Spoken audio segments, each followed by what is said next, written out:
Orang itu menjadi kikir itu karena nganggap hidup itu lama dan uang itu penting.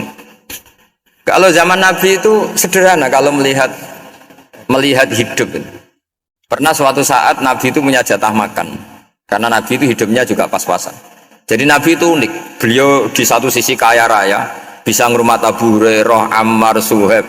Ashabu Sufa itu dirawat Nabi semua. Itu kan kaya, bisa ngerawat sekian orang. Tapi di sisi yang lain untuk pribadinya beliau miskin. Kadang nggak bisa makan hari itu. Tapi di saat yang sama bisa merawat ahlus suffah. Jadi keliru kalau orang hanya cerita Nabi itu miskin, untuk makan dirinya aja susah. Itu keliru. Kelirunya kalau tidak diteruskan, tapi Nabi mampu menghidupi ahlus suffah. Sikan cerita jatah makannya Nabi itu dikasihkan orang ketika Nabi tanya, ya Aisyah, makanan jatah saya di mana? Oh ya Rasulullah, tadi ada orang minta tak kasihkan, maka makanan itu habis. Apa kata Nabi? Kamu salah Aisyah. Yang kamu kasihkan itu justru yang masih.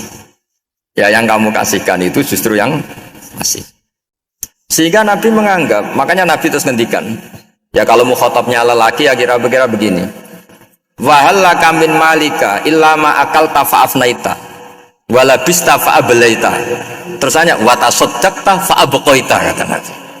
Harta kamu ya kamu makan kemudian ke WC jadi kotoran, atau punya pakaian mewah nanti rusak, wa tasaddaqta fa abqaita. Ada yang kamu sedekahkan yaitu yang abadi sampai akhir.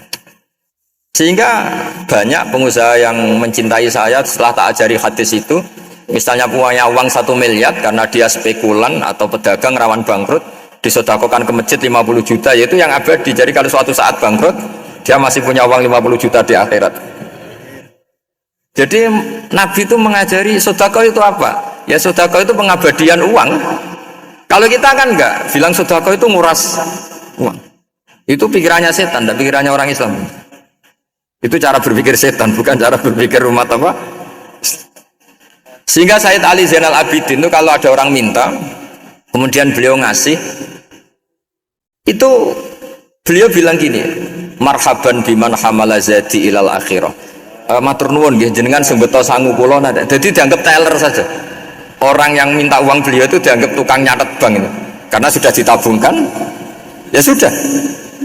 Kalau kita kan enggak, wah pengemis tuh ganggu gini-gini. Kecuali pengemis profesi ya mungkin kita agak-agak enak. Pada zaman akhir itu ada pengemis apa? Profesi.